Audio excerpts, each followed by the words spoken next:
મારે second pregnancy conceive કરવાની છે. ફર્સ્ટ બેબી ગર્લ છે અને મારે સેકન્ડ બેબી બોય જોઈએ છે. તો એના માટેની કઈ દવા મળશે સર? દવા તો છે. જો આ તને આ પાવડર આપું છું, જ્યારે પ્રેગ્નન્સી રહી જાય અઠવાડિયામાં 2 વખત પીવાનો. ફક્ત 5000 પાવડર છે. 90% ગેરંટી તને બાબો થઈ જશે, છોકરો થઈ જશે. પણ સર હું તો પૈસા ખર્ચું છું, તો મારે તો 100% ગેરંટી જોઈશે. જો પાવડરની ગેરંટી 90%, 10% તો કુદરતના હાથમાં હોય ને બેન. પણ મારે તો ગેરંટી ફૂલ જોઈએ ને, હું તમને પૈસા આપું છું ને. જોઈ દર્શક મિત્રો, આવું જ ચાલે છે માર્કેટમાં આજકાલ. લોકો એમની અંધશ્રદ્ધાઓ લઈને આવા લાલચી ડોક્ટરો પાસે થાય છોકરો કે છોકરી થવાની દવા લેવા માટે. પણ હકીકતમાં આવી કોઈ દવા હોતી નથી.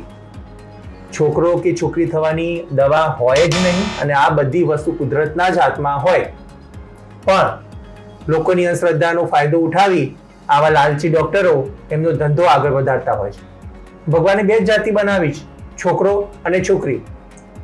ભગવાને છોકરો આપવાનો હોય તો છોકરો આવે, પણ જ્યારે છોકરો આવે ત્યારે આવા લાલચી ડોક્ટરો એમની ટ્રીટમેન્ટને ક્રેડિટ આપે અને આપણા જેવા અમુક અંધશ્રદ્ધાળુવાળા પેશન્ટો આવા ડોક્ટરને બીજા 10 પેશન્ટો પધરાવે, અને આ રીતે એમનો બિઝનેસ ચાલતો હોય છે.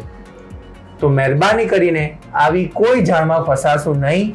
આવી કોઈ દવા મેડિકલ સાયન્સમાં નથી, ના ક્યારે શોધાશે. સો કુદરત પર વિશ્વાસ રાખો અને સાયન્સ પર વિશ્વાસ રાખો, અને આવી લાલચી ટ્રીટમેન્ટો કે અંધશ્રદ્ધાઓથી દૂર રહેવા વિનંતી.